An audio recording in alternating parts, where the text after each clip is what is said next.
Speech Writing, Addressing People in a Public Space by Dr. J. Ogweno.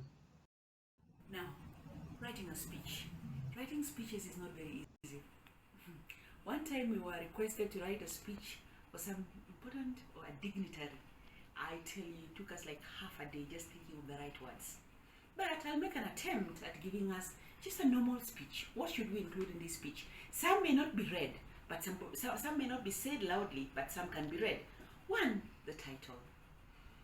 Let your title have the topic, what you're going to talk about, the presenter, who is you or me, the venue, and the time the speech was given, even the date.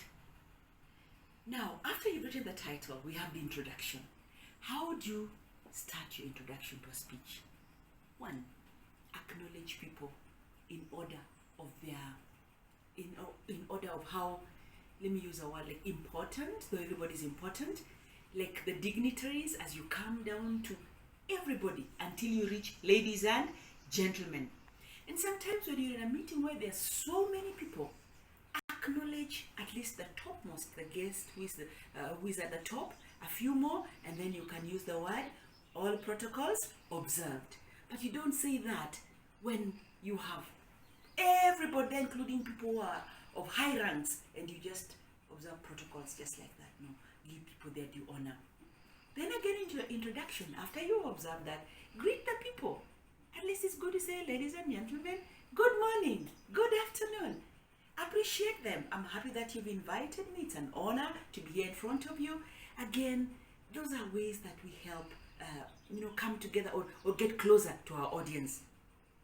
You may start still in your introduction with a catchy proverb, something catchy, a phrase that is catchy. It could be a proverb, it could be statistics, it could be an anecdote. An anecdote is a story that is relevant, has a moral, and then you just start the story. For example, the other day I was walking along the streets and I saw this girl. She looked like she had a lot of pain in her eyes. And I tried to follow her and I could not catch up with her. Something in her gait told me that if I didn't reach her, things could go wrong. And so I looked around and tried to see somebody who could help me. And so, ladies and gentlemen, the title of my speech is, you see, I already have you. Even my camera lady is listening to the end. She wants the end of this story, but I'll tell you where to bring in the end of the story. And then, part of the introduction, as you finish the introduction, introduce the topic. Ladies and gentlemen, today we are going to talk about animals. Beautiful animals, depending on your topic. So in the body of our speech, just a few tips. One, appropriately, we should have topic sentences. A topic sentence is what helps us develop paragraphs so that we enhance the flow of our speech, so that somebody does not ask, so where did she begin and where is she stopping, where is she going? Appropriate topic sentence. It carries the content of each paragraph. And then within that paragraph, it's important that you stick, or I stick, or we stick to the topic that we are going to talk about. We don't digress. However, as you're giving a speech, once in a while you may digress because it depends on how your audience are and the point you want to bring in, or even if you want to call their attention. Again, make sure you have some facts, you have some illustrations.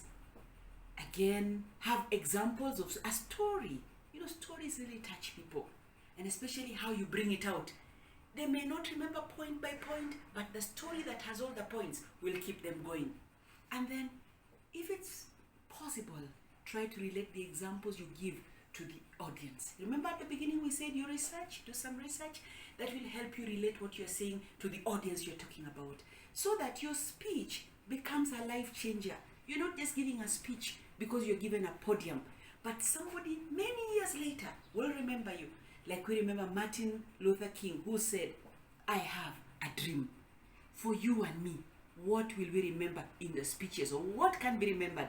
Some people normally tend to have a catchphrase that they keep repeating, and at some point the audience even start repeating together with them.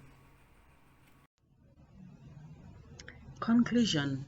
Make sure your conclusion is catchy, complete the anecdote. Like the lady I met in the streets, I looked at her, I reached where she was, and when I was just about to hold her hand to slow her down, she turned and looked at me angrily, and I stopped and I wondered, what is not going on? Then she apologized and she said, Madam, I've had a bad day. I am so sorry. I cannot talk to you today.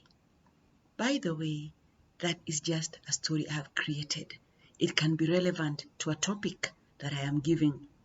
Then give a catching or relevant story still in your conclusion, which could be that anecdote.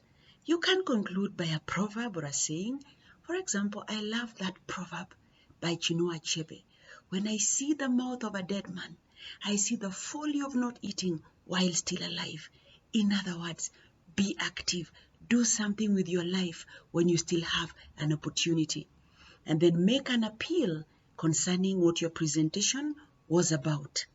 And then finally, appreciate the audience. That is the end. I hope you've learned or recalled a few tips. Thank you.